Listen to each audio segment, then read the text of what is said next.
still say the same thing. I'll believe it when I see it. But that's backwards. I'm a big fan of space dramas out there. Anything that takes us into outer space is a big deal for me. I've loved lots of TV shows about this topic and movies about this topic. The latest is a show called The First. I just watched the first season of The First. It stars Natasha McElhone and Sean Penn. Sean Penn plays an astronaut, an aging astronaut, and Natasha McElhone plays this entrepreneur who has created this company to bring humans to Mars, and that's what The First is all about. It's the first humans on Mars. I need the best team.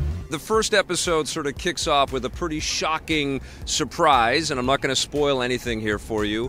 And then the series really dives into the emotional impact of what it would be like to send people on a very, very dangerous mission to the Red Planet. And it's all about the interpersonal dynamics and the familial struggles that would go on behind the scenes for all of the people that would go out into space, but also all of the engineers and all of the incredibly intelligent people that would try to problem solve everything before the problems would occur to keep these people, these, valiant explorers safe on this treacherous journey. So in that context, it's kind of an anomaly. We don't really get space shows that don't take us into outer space right away, and that's honestly what we do with The First. The whole season is kind of it's based on Earth, and there's a lot of reflection and introspection, and there's some really, really heavy moments in here.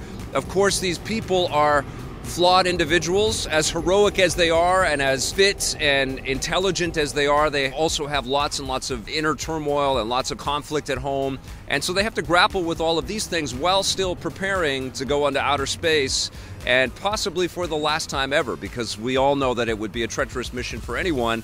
But there's lots of, questions about what happens to humans when they do land on Mars. Are we ever going to get them back? And so all of that stuff is kind of contemplated and explored, and there's lots of really beautiful human moments throughout this series, and that's what really affected me. What we do is dangerous. I'm willing to take that risk. I don't know if I am. Loved Sean Penn's work, loved Natasha McElhone's work, and she's really the shepherd of this entire series, which is incredible to see. She's got such a prominent position, and she's got a lot to do, which I really liked. But then all of the supporting cast is terrific as well, particularly Sean Penn's daughter, who goes through a whole lot of hell in this series. Now will you come? There's a particular episode called Two Portraits that was devastating, and I'm not going to spoil the reasons why, but it's incredibly heavy. I will say that there is a lot of, it's a slower paced show, it's a beautifully shot show, there's lots of gorgeous cinematography and scenic shots. There are some incredible outer space shots as well, but there's a lot of time to sit and think and reflect and look at Sean Penn's biceps, man. The guy is buff. I don't know, he's like 60 years old and he looks like a superhero. I don't know what he's been doing, but I think that kind of fits with, we're going to send an older astronaut in outer space. They're going to be fit. They're going to be physically fit. And you see these people training, you see them exercising, you see them studying and researching. It's also set in the future a little bit as well, so the technology around the show is kind of cool and kind of prescient, and it makes sense. It makes it feel like the stuff that's just on the horizon for us in our everyday worlds, which was kind of cool to see as well. I really liked the show. It was definitely a lot more reflective and a lot slower paced than I thought it was going to be, but the acting is unbelievable in here. It's definitely worth your time.